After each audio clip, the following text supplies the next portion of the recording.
महादेव वाल्मीकाय। धर्म प्रेमियों, जय वाल्मीकि। मेरे पास बहुत सारे साथियों के सवाल हैं, उनकी पीड़ा है, मगर कहने की समाज उनको इजाजत नहीं देता। और मुझसे उन्होंने फिर पूछा कि इसका हल, और मैंने उनसे कहा और आप सबसे अभी कह रहा हूं कि जो समाज के साथ जुड़ी हुई बातें होती हैं उसका हल हमारे किसी के पास नहीं होता, ना संतों के पास, ना विद्वानों के पास। असल में जब तक समाज किसी बात को माने ना, स्वीकार ना करे, तो उस बात को कहने का अर्थ क्या होगा।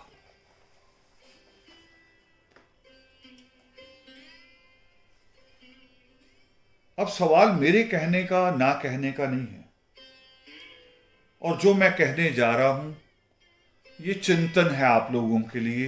आप लोगों के आगे भी एक सवाल है, एक विनम्र प्रार्थना है कि आप इस पे गौर करें। सवाल मेरे पास आया रस्मों को लेके। जन्म से लेके मृत्यु, मृत्यु के उपरांत भी, मृत्यु के बाद भी रस्में बनी रहती हैं, आदमी मुक्त नहीं हो पाता, और जीवन से जुड़ी रस्में बहुत हैं।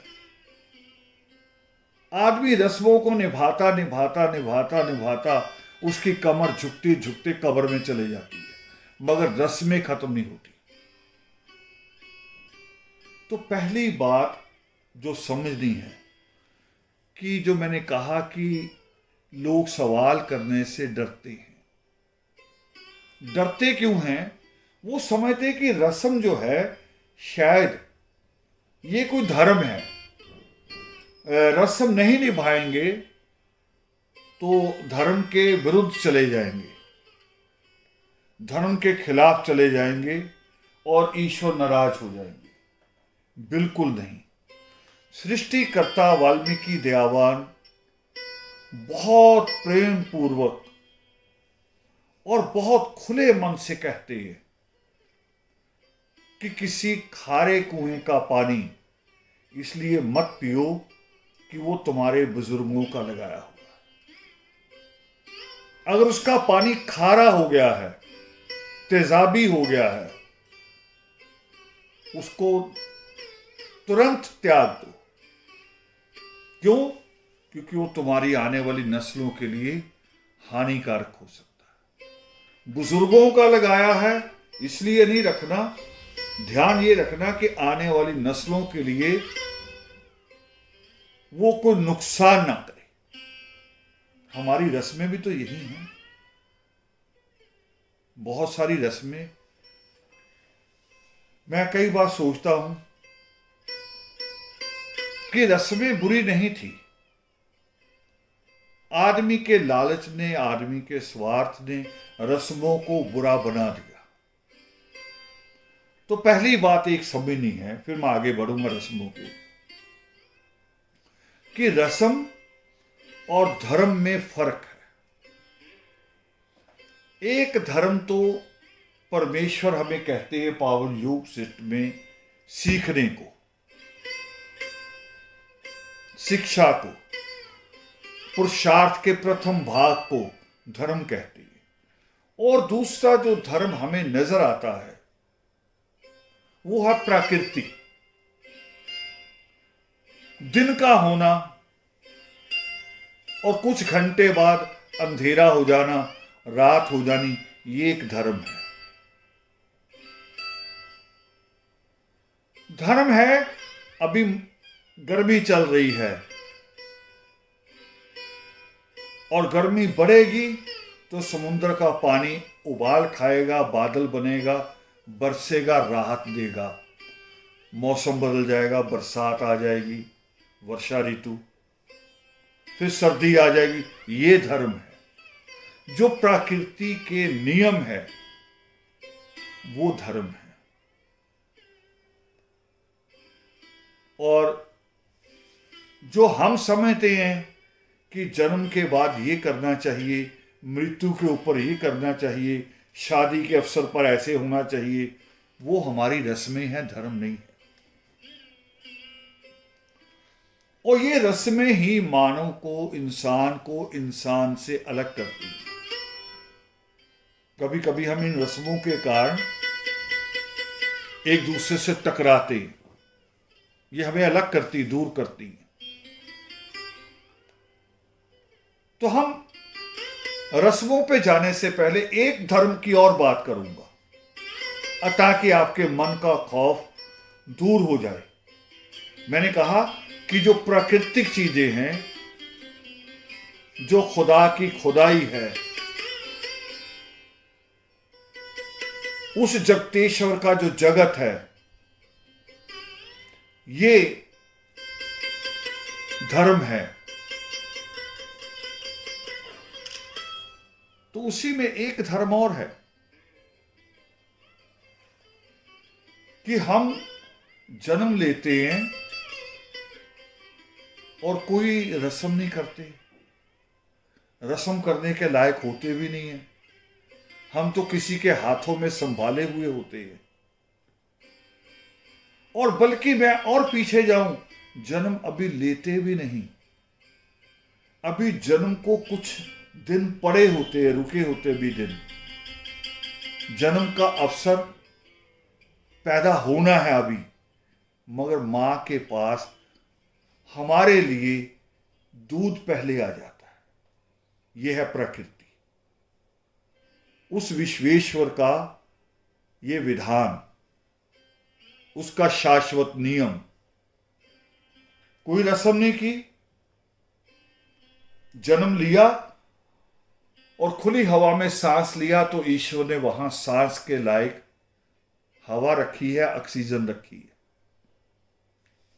ये धर्म।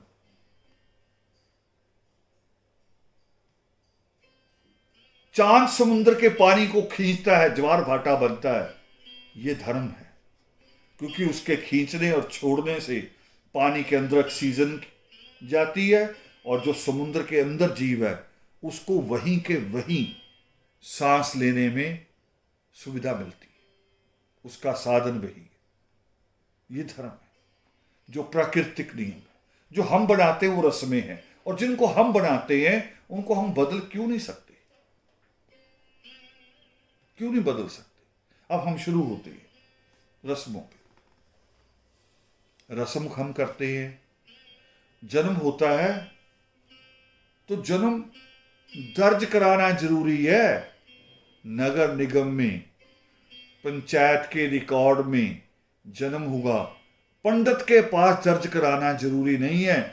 दुनिया में 200 मुल्क हैं, 200 मुल्कों में ये 2-3 मुल्कों की मूर्खता है जो पंडित के पास जाते हैं कि बच्चे का जन्म हुआ, जन्म पत्री बना दो। और 3-4 क्लास पढ़ा हुआ पंडित, मूर्ख पंडित, नक्षत्रों को कागजों पे खींचता है, समोसे जैसे बना के ना, जैसी आजकल ऐड भी आती बिस्किट की, टेढ़े मेढ़े एंगल बिल्कुल बराबर, वो टेढ़े मेढ़े से बना के उसमें किसी में बुध, किसी में मंगल, किसी में शनि, हमें डराता है। उसके ये करने का मतलब होता है कि हम उतने पैसे निकालें जेब से, उसे दें,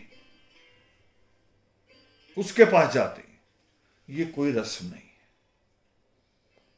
नाम पूछने जा रहे हैं उससे, क्यों पूछने जा रहे हैं? मैंने इंग्लैंड का इतिहास पढ़ा है और भी यूरोपियन इतिहास देखा है। उसमें लोगों ने अपने बच्चे का नाम दादा के नाम पे रखा। उनको लगा कि हमारे दादा ने बहुत बड़े काम किए, वो बहुत संघर्षशील और बहुत ईमानदार थे, तो उनको दादा का नाम जिंदा रखने के लिए अपने बच्चे का नाम हेनरी रखा। आप इतिहास पढ़ेंगे 4 हेनरी होते हैं, Henry 1, Henry 2, Henry 2, Henry 3, Henry 4। एक ही परिवार में हेनरी हेनरी नाम चलता है, एलिजाबेथ नाम भी चलता है उनके यहां। और हम नामों की जगह हम गोत्र चलाते हैं, सोचते हैं कि गोत्र से कोई खानदान रहेंगे। आज गोत्र एक समस्या बन गया है। गोत्र कभी था मर्यादा का प्रतीक। मर्यादा थी कि लोग गोत्र को सुनते ही मर्यादित हो जाते थे, रिश्तों को समझने लगते थे कि इस गोत्र से ये लड़की मेरी बहन लगी, इस गोत्र से फला औरत मेरी मां लगी, मौसी लगी। मगर अब लोगों की आंख में वो मर्यादा है, वो शर्म हया रही नहीं। मगर एक समस्या जबकि हमारे पास दूसरी आ गई। दूसरी समस्या ये आ गई कि आज जो वाल्मीकि समाज, खास तौर पे मैं अपनी बात कर रहा हूं, अपनी कौम की, इसमें 60-65%, 62-65% लड़कियां हायर एजुकेशन में हैं। हायर एजुकेशन, कॉलेज की बात कर रहा हूं। और लड़के 30 से 35%। अब ये जब शादियों की बात आएगी तो ये कितनी बड़ा असंतुलन हो जाएगा, ये कितना बड़ा गैप हो जाएगा। एक तो ये पढ़ाई जिसमें लड़कियों का कोई कसूर नहीं, लड़कियों के माँ बाप का कोई कसूर नहीं, जिसमें कसूर है जिन्होंने लड़के पैदा करके और लड़कों के शौक पूरे करने में लग गए। लड़का देख के ऐसे लगता उनको कि दुनिया का पहला लड़का इन्होंने पैदा किया और कोई लड़का ही नहीं है।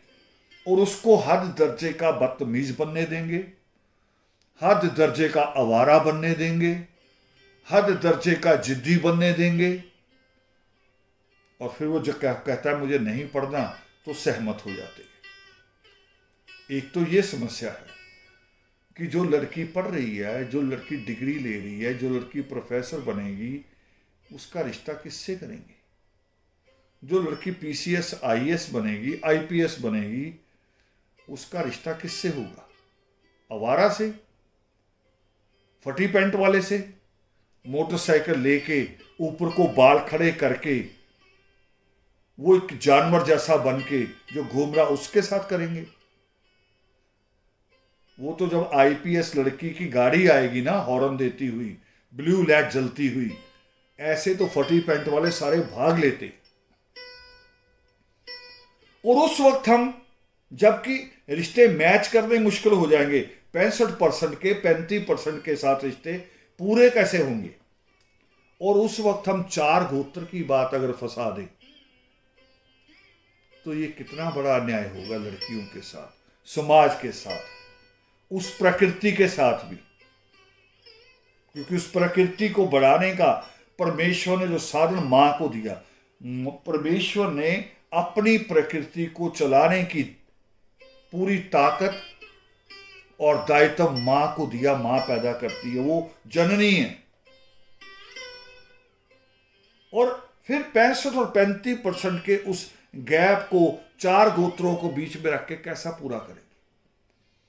मेरी प्रार्थना है तमाम संतों से, विद्वानों से कि इस पे चिंतन कीजिए।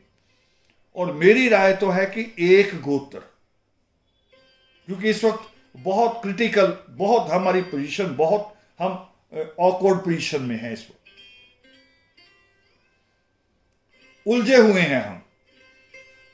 एक तरफ संघर्ष चल रहा है कि बच्चों को हायर एजुकेशन में लाया जाए, और इस संघर्ष में बाधा है हमारे संत, इस संघर्ष में बाधा है हमारे नगर निगम के नेता। क्योंकि नेता और संत कभी नहीं चाहते कोई समाज पढ़े, किसी भी कौम के कह रहा हूं। उनको अनपढ़ मूर्ख लोग अच्छे लगते हैं। और ये बहुत क्रिटिकल समय है, हमें इस पे विचार करना चाहिए, हमें एक गोत्र पे आना चाहिए। मर्यादा रखनी, एक गोत्र की मर्यादा रख लीजिए। जिसको आप चुनना चाहें, पिता का गोत्र, माता का गोत्र, एक गोत्र रख के शादी कीजिए, क्योंकि बेटियों की एजुकेशन रोकनी नहीं है। ये बेटियां कल को वो बेटियां बनेंगी जो अगर इनकी शादी ना भी हुई तो पढ़ी लिखी बुआ होंगी, पढ़ी लिखी मौसी होंगी, और ये पूरे परिवार को सुधार देंगी। ये मेरी आशा है, और आप भी देखिए ये होगा। दूसरा, लोग लड़की होने से क्यों डरते हैं? लड़की पैदा हो, इसलिए नहीं डरते कि लड़की कोई गलत काम करेगी। लोग डरते हैं कि लड़की पैदा होगी, जितना पढ़ाएंगे उतना ज्यादा दहेज मांगा जाएगा। देखिए, जितनी ज्यादा उसकी शिक्षा, उतनी महंगी गाड़ी, उतने ज्यादा जेवर, उतना महंगा पैलेस। ये तो फिर माँ बाप ने पाप कर लिया लड़की को पढ़ा के। इस पे विचार करना पड़ेगा, और खास तौर पे जो नौजवान पढ़ रहे हैं उनको सोचना पड़ेगा। भारत के मेघालय और मिजोरम में बहुत ही मर्यादित, बहुत ही दिल को छूने वाली उनके यहां रस्म है। क्या है कि लड़की की जब शादी होती है तो लड़की जब विदा होगी मायके से जब विदा होगी तो उसके ससुराल वाले कहते हैं, वर पक्ष कहता है कि लड़की पूरे कपड़े हमारे पहन के निकलेगी मायके के घर से। पूरा वस्त्र, एक शरीर के धागा तक भी वर पक्ष का होगा, पति के पक्ष का। पूरा वो पहनेगी, चाहे वो जेवर हो, चाहे वो कपड़े हो। वो कहते कि हमें एक तिनका भी मायके से लेकर नहीं जाना, क्योंकि जिस घर से बेटी मिल गई उससे बड़ी और कौन सी चीज हो। सोचो, अगर बेटी की इज्जत के लिए तो कत्लो गारत भी तो हो जाती है ना, देशों की युद्ध हो जाते, महाभारत हो जाता है बेटी की मर्यादा के लिए। तो उसकी कोई मर्यादा ही नहीं, दहेज दे के उसकी मर्यादा बनती है। छोटा सा एक चुटकुला कह के आगे बढ़ूंगा। गाड़ी में जा रहे थे पति पत्नी, और आगे एक आदमी जिसका एक टांग कटी हुई थी, लकड़ी वो फोड़ी लेके चल रहा था, अचानक कार के आगे आ गया है, और पति एकदम ब्रेक मारी और गुस्से में कह रहा कि भिखारी कहीं का। पत्नी ने पति की तरफ देखा मगर चुप रही। थोड़ा और आगे बढ़े, रेड लाइट आई, एक दो बच्चे आ गए, कपड़ा लेके कारी पे कपड़ा मार रहे हैं, काम कर रहे हैं ना, कपड़ा मार के पैसा मांग रहे हैं आपसे, 1-2 रुपया। उनको भी पति कह रहा हटो, नहीं कहा रहा, भिखारी कहेंगे। पत्नी ने दूसरी तरफ करके मुंह करके हंस पड़ी। पति ने पूछा क्यों हंसी? वो कह रही उन्होंने तो कुछ मांगा ही नहीं।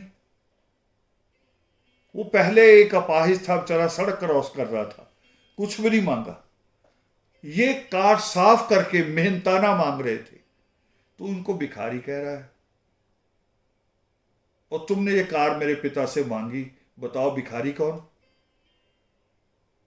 भिखारी कौन? ये सारे नौजवान सोचना जिन्होंने बाइक लिए हुए हैं, जिन्होंने चेनियां पहनी हुई ससुराल वालों की, घड़ियां पहनी हुई ससुराल से लेके, ये उनकी सबकी गैरत के ऊपर मैं लानत भेज रहा हूं। ये सवाल याद रखिएगा मेरा। और यहीं तक बस नहीं है कि दहेज दे दिया। लड़की का जो पहला उसके यहां बच्चा होगा, उसके जन्म पे अगर वो लड़का हुआ, समझो मायके वालों की मुसीबत आ गई। लड़का हुआ तो मुसीबत आ गई, समझ लीजिए। क्यों? क्योंकि उनको फिर दहेज की तरह इंतजाम करने पड़ेंगे। सारे लड़की के ससुराल वालों के सूट, जिंदा के सूट तो जाते ही, मृत जो मर चुके उनके सूट भी जाते हैं। मुझे समझ में नहीं आता उनको पहुंचाने कौन जाता है। इतने लालची लोग हैं हम। जेवर जाएंगे, सास के लिए जेवर जाएंगे। अरे लड़की ने लड़के को पैदा किया तो वंश ससुराल वालों का चलना है, खुश उनको होना चाहिए, खुशी में बांटना उनको चाहिए। आप मायके वालों से बंटवा रहे हो, बंटवा रहे हो, बांट नहीं रहे, उनसे जबरी बंटवा रहे हो, जबरी। इन रस्मों को बदलना होगा। फिर लड़की के ससुराल में दादी सास दादा ससुर कोई मर जाए तो मायके वालों की मृत्यु फिर आ जाती है। अब यहां रस्में शुरू होती हैं। एक तो मृत्यु भोज, ये क्या है? रस्म पगड़ी होती है, अंतिम अरदास होती है, शांति पाठ होता है, ऐसे कई नाम हैं, हो सकता है। एक तो बीच में आ रही है पंजाब की धरती की ज्यादा ये बीमारियां हैं,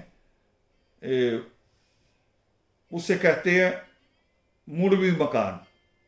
यानी मृत्यु हुई पति की तो वो सारे मायके वाले पहुंच गए मृत्यु पे, और 2-3 दिन बाद फिर लड़की के ससुराल वाले जाएंगे लड़की के मायके तक, वहां टेंट लगेगा, वहां रोएंगे, खाना खाएंगे, आ जाएंगे।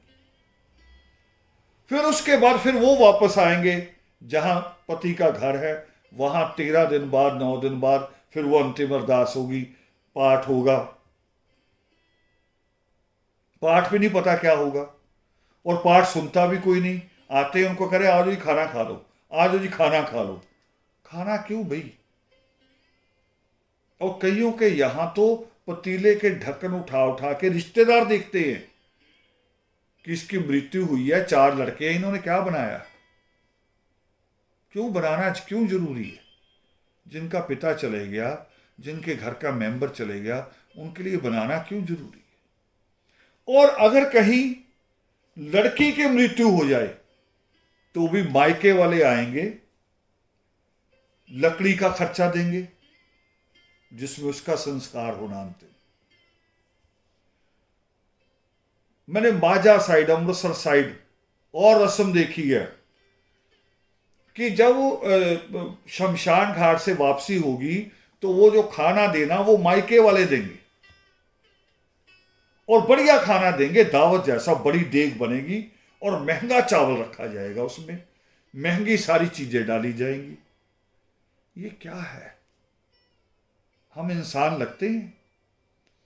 ये बुजुर्गों ने रस्म बनाई थी उस वक्त इसलिए कि मृत्यु किसी को बता के नहीं आती, और सारे रिश्तेदार इकट्ठे होके अपने, अगर गरीब रिश्तेदार है या गरीब नहीं भी है तो भी अचानक मृत्यु पे पैसा हो, नहीं है कि नहीं है पता नहीं, तो उसकी इज्जत को हमने ढकना है मिलके।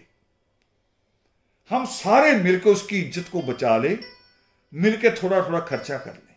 बनाया तो ये था, मगर आज जब वो 12वीं 13वीं होती है तो लड़के अपने ससुराल वालों को बुलाते हैं कि मेरे लिए पगड़ी लेके आओ। अब पगड़ी की बात भी बड़ी अजीब है। किसी देश का तो प्रधानमंत्री है, पहले राजा हुआ करते थे, राजा की मृत्यु होती थी तो दूसरा आदमी जो गद्दी पे बैठेगा, एक बैठेगा कि 2-4 बैठेंगे, एक को बिठाया जाता था। मगर यहां हमारी बस्तियों में रिवाज क्या है, हमारे मोहल्लों में, बाप की मृत्यु हुई, 4 लड़के हैं तो चारों अपने ससुराल वालों को बुलाएंगे कि चारों मेरी मेरी पगड़ी लाओ। पगड़ी नहीं होती असल में, पगड़ी कौन बांधता है इनमें से? असल में तो होता है भी सूट केस होगा भरा हुआ, उसमें सूट होंगे, मेरे लिए कोट पैंट का कपड़ा होगा, कोट पैंट के कपड़े के ऊपर सोने की चेन रखी होगी, घड़ी रखी हुई होगी, कुछ पैसे कैश भी रखे जाएंगे, और मेरी पत्नी को बालियां डाल देंगे, उसको भी गले में नाक में कुछ डाल के जाएंगे। यानी बहुत सारा सोना, बहुत सारा पैसा, बहुत सारा खर्चा, ये सारे तमाम चीजें बंद होनी चाहिए। मुड़वी मकान बिल्कुल बंद होनी चाहिए। वो होती थी जवान औरतों की, अगर विधवा हो जाती हैं उस वक्त मायके वाले उसको ले जाते थे या ससुराल वाले छोड़ के आते थे या लेने जाते थे, इसलिए होता था कि वो जवान है, उसकी शादी को 2-3 साल हुए हैं, अब उसको ससुराल वालों ने अपने यहां रखना है कि नहीं रखना है। रखना है तो किस रूप में रखना है, किस रूप में? वो अब विधवा के रूप में रहेगी या छोटे भाई के साथ उसकी शादी कर दी जाएगी, यानी उसके जो जीवन है उसको सुरक्षा कैसे दी जाएगी, ये प्रबंध थे। अब यहां ये हो रहा कि जो 70 साल की औरत विधवा हो रही है, उसके भी मायके वाले आ रहे, वो भी मायके जा रही है, उसको कौन निकाल रहा है? उसके तो बच्चे हैं, औलाद है, उसके लिए किसने बात करनी है कि इसको अब किसके यहां बसाना है, उसको किसकी चद्दर डाल दी? ये रस्में बंद होनी चाहिए। और रस्मों की और बात समझ लीजिए, आज जो स्थिति है, आज कोरोना की स्थिति पूरी दुनिया में है। डेड बॉडी को सील करके हॉस्पिटल ले जाता है, हमें पता भी नहीं होता भी वहां क्या रस्म की गई और क्या नहीं की गई। किसी किसी शमशान घाट में लोग जाते हैं अस्थियां उठाने के लिए, फूल कहते हैं, हड्डियां होती मां बाप की। आज शमशान घाट में इतना रश है, पता ही नहीं हम किसकी अस्थियां चुन रहे हैं। और था क्या ये? था केवल एक सम्मान देना। डेड बॉडी है, उसको दबा दिया या जला दिया, तो यानी ये उसकी बेअदबी ना हो, उसमें बीमारी ना पड़े, वो फूट ना पड़े, उसमें कीड़ा ना पड़े, उसको सम्मान पूर्वक हमने विदा कर दिया। इतना था और कुछ भी नहीं था। और आज कोरोना के समय क्या हो रहा? सरकार ने नियम बनाए हैं, जो नियम है कहेगा, डॉक्टर कहेगी, मेडिकल काउंसिल कहेगी, वही नियम हम सबको मानना पड़ेगा। मानना चाहिए भी, नहीं तो महामारी और फैलेगी। और किसने मृत्यु देखी है कि मृत्यु के बाद क्या होना है? पंडित कहता है 13 दिन बाद कि उसका बिस्तरा भी दो, कपड़े भी दो, उसकी चप्पल भी दो। तो पंडित को कहो, पहुंचाएगा कौन? हमें पहुंचाते हुए दिखा, मगर वो सिर्फ कमाई करता है और हम उन रस्मों में फंसे हुए, उन रस्मों के बीच में। मेरी ये प्रार्थना है आप सबसे कि इन रस्मों को इंसान ने अपनी सुविधा के लिए बनाया था। मैं तो बच्चे का जन्मदिन मनाने से भी मना करता हूं। मनाओ, ये पूरा नहीं मना कर रहा, मनाओ, सिर्फ एक 4 दीवारी जो आप जिस घर में आप रहते हैं, उस घर में जितने लोग हैं केवल उतने लोग इकट्ठे होकर मनाओ। उस घर में माता पिता है, दादा दादी है, ताया चाची है, उनको बुलाओ। सिर्फ एक घर में जितने लोग रहते हैं, और 1000 से 2000 रुपये के बीच में, इससे ज़्यादा खर्चा नहीं। केक ले आओ, बच्चे को नया सूट ले दो, बच्चे को पेन कापी ले दो, उसके थोड़े दूसरे बच्चों के लिए चॉकलेट ले आओ, मगर 1000 से 2000 के बीच में निपटाओ। बाकी पैसा बच्चे की शिक्षा के लिए रखो। जन्मदिन की खुशी है कुछ नहीं, उसको ऐसा बना दो कि उसका पूरा जीवन खुशियों वाला हो जाए। अब मैं ये बात कह रहा हूं, अब कुछ लोग मूर्ख, उन्होंने क्या बात पकड़ ली, जन्मदिन वाले दिन अब वो दूसरे लाइन लिखने लग पड़े। पहले हैप्पी बर्थडे लिखते थे, अब हैप्पी लाइफ लिखने लग पड़े। अरे हैप्पी लाइफ लिखने से थोड़ी होगी, मैंने लिखने के लिए नहीं कहा मूर्खो, मैंने करने के लिए कहा है कि वो प्रयास करो, वो काम करो कि लाइफ, पूरी लाइफ, पूरा जीवन खुशियों से भर जाए। और उसके लिए सृष्टिकर्ता वाल्मीकि दयावान कहते हैं कि सारे सुख ज्ञान से पैदा होते हैं, सारे सुख ज्ञान के माध्यम से आएंगे। तभी परमेश्वर कहते हैं पुरुषार्थ को कि पहले पढ़ाई, फिर कमाई, फिर सगाई। अब जिसकी पढ़ाई पूरी और जिसकी कमाई पूरी, तो उसका शादीशुदा जीवन अच्छा हो गया ना। तो जिसकी तीनों चीजें अच्छी हो गई, उसको मोक्ष मिल गया, और किसी रस्म की जरूरत ही नहीं है। तो इन तमाम रस्मों को, जिनको अब हम डरते हैं नहीं करेंगे। अब मृत्यु पे देखिए लोग कैसा पखंड करते हैं, रोएंगे भी, मगर कोई औरत आके कान में कहेगी कि इनके अंगूठे बांध दो, धागा बांध दो, डेड बॉडी के साथ काना रख दो। क्यों? फिर ये बाद में आपको डराएगी नहीं। अरे रो किसके लिए रहे हो अगर वो डराने वाली चीज है? डेड बॉडी उठाई जाती तो पूरा परिवार चिपट जाता, बेटियां, बहनें, बहुएं, मत उठाओ। और उसके बाद पंडित के पास चले जाते, किसी सियाने के पास, कि जी घर कील दो, मां वापस ना आ जाए, पिता वापस ना आ जाए। इतने पापी हैं हम, रोते भी हैं और ये भी करते कि वो वापस ना आ जाए। जिन माँ बाप ने हमें पाला, हमारे लिए दुख सहे, वो अगर वापस आ जाएंगे तो हमें दुखी करेंगे? कभी नहीं। और समझ लीजिए कि भूत प्रेत होता ही नहीं है। आज तक दुनिया में कोई लौटकर आया नहीं है। पुनर्जन्म है, अगला जन्म होता है, मगर भूत बन के कोई नहीं आता। अगर भूत बन के आता तो अमेरिका को लादेन को ढूंढने के लिए अपने जिंदा सिपाही नहीं भेजने पड़ते। इजराइल के 11 खिलाड़ी मार दिए गए थे, उनके कातलों को ढूंढने के लिए इजराइल को जिंदा जिंदा लोगों को भेजना पड़ा, अपनी एजेंसी मोसाद को लगाना पड़ा। अगर भूत होते तो 11 खिलाड़ी भूत बन जाते। वो जो वर्ल्ड ट्रेड टावर में हजारों लोग मरे थे, वो भूत बन के लादेन को खोज लेते। ऐसा कुछ नहीं है।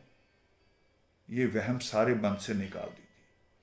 मुझे लगता है मैंने रस्मों पे बहुत सारी बातें की, जिन रस्मों को होना चाहिए था।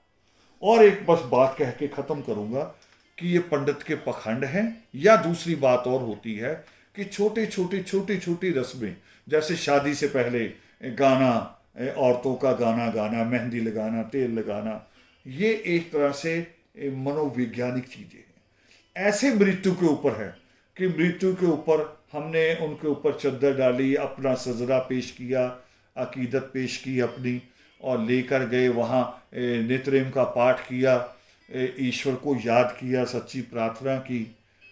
ये एक मनोवैज्ञानिक चीज़ें भी है। कर कौन रहा है? हम जो जिंदा हैं। वो जो चला गया वो थोड़ी कर रहा है, वो तो परमेश्वर के, उस खुदा के चरणों में जाके बैठ गया, उसे तो वो जगह मिल गई है। ये कर तो हम रहे। तो इनका सिर्फ एक मनोवैज्ञानिक तरीका होता है कि जैसे शादी से पहले की रस्में, ताकि उस रिश्ते को और गहरा करें, उस रिश्ते को सोचने के लिए बहुत सारे पल दें कि उस वक्त ये हुआ था, उस वक्त वो हुआ था। ऐसे ही जब कोई दुख घटित हो जाता है तो छोटी छोटी बातें की जाती हैं, पाठ रख किए जाते हैं, वो सिर्फ इसलिए कि घर के लोगों का ध्यान वहां से हटाया जाए, अच्छी जगह लगाया जाए। सिर्फ इतना है।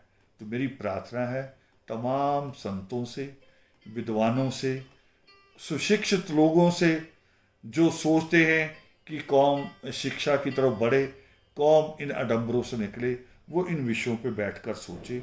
इन्हीं शब्दों के साथ मैं आप सबसे इजाज़त लेते हुए, जय बोल।